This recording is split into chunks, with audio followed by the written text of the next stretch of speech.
मी मराठा समाजाच्या आरक्षणासाठी लढतोय, म्हणून माझ्या हत्येचा कट रचला जात आहे. त्यासाठी सुपाऱ्या दिल्या जात आहेत, असे मनोज जरांगे पाटील यांनी सांगितले.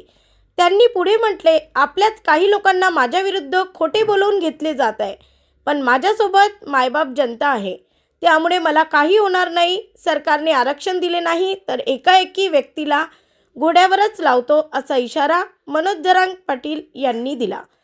ब्युरो रिपोर्ट, एमबी न्यूज, महाराष्ट्रातील बातमीपत्र, पंढरपूर. आणि 2 GR दिले. आता तुमचा सुद्धा देणार आहे. सातारा संस्थांचा GR निघणार म्हणजे निघणार, त्याशिवाय मी गप्प बसत नाही तर मग घोड्यात लावतो त्याला. नाही दिले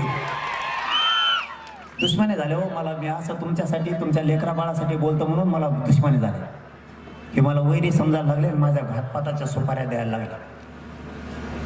का तर मी मराठ्यांना मोठं करायला लागलो, मराठ्यांचे पोरं मोठे करायला लागलो, म्हणून हे माझ्या सुपाऱ्या द्यायला लागले. आपलेच काही जवळचे लोक फोडायला लागले आणि त्यांच्या तोंडून काही पण ओढून घेतात. जे खोटं आहे तेच खरं बोला रे.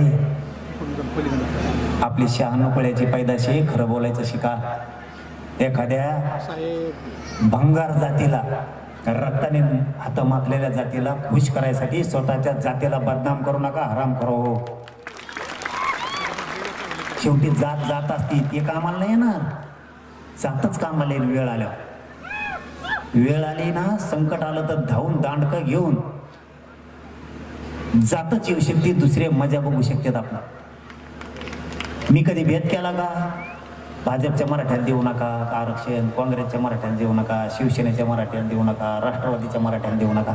आरक्षण मिळालं म्हणजे सगळ्या मराठ्यांना मिळालं. अख्ख्या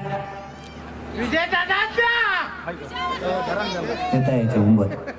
हे कोणचं नाव आहे? तुमच्याकडे भेट का काही माल? मला वाटलं आमच्याकडेच आहे. इतकं लवकर टाइम झाला का? बेकार असते भाऊ. 7-8 जणांना एकटा बेजार करता बसल्या बसता. तुमच्या पाय पडून सांगतो राव, दारू पिऊ नका. मी हात जोडून पाय पडून सांगतो तुमच्या, दारू पिऊ नका. देशाच्या पाठीवर अशी कणखर जात आहे नाही मराठीची. फक्त तुम्ही व्यसनापासून लांब जा, तुमची प्रगती कोणीच रोखू शकत नाही. कोणीच. मायका लाल नाही झाला आणखी तुमची प्रगती रोख. फक्त दारू सोडा आणि शेतात कचाकच काम करायचं, लाजायचं नाही. नाही तर आपल्याला हलवते बरं का. राजकारण करू नका या मताचा मी नाही. 15 दिवस, फक्त 15 दिवस राजकारण करायचं. निवडणुका झाल्या की सगळं सोडून द्यायचं. आपली जात सुधारायचे बघायचे, आपले पोरं पोरी अधिकारी करायचे बघायचे. हे 5च वर्ष आहे. एकदा जर पोरगण पोरगी अधिकारी झाली ना, 50-60 वर्ष टेन्शनच नाही भाऊ. कुणाची सही करायची, कुणाची नाही करायची, आपल्या लेकी बाळीच्या हातात राहिलं पाहिजे. नाही तर तुला राहावं लागतं मग तेव्हा लोकांच्या दारात जाऊन उभा करा आमची एवढी सही. मान ताईट राहिली पाहिजे, प्रतिष्ठा मराठ्यांची वाढली पाहिजे, असं कामं करा.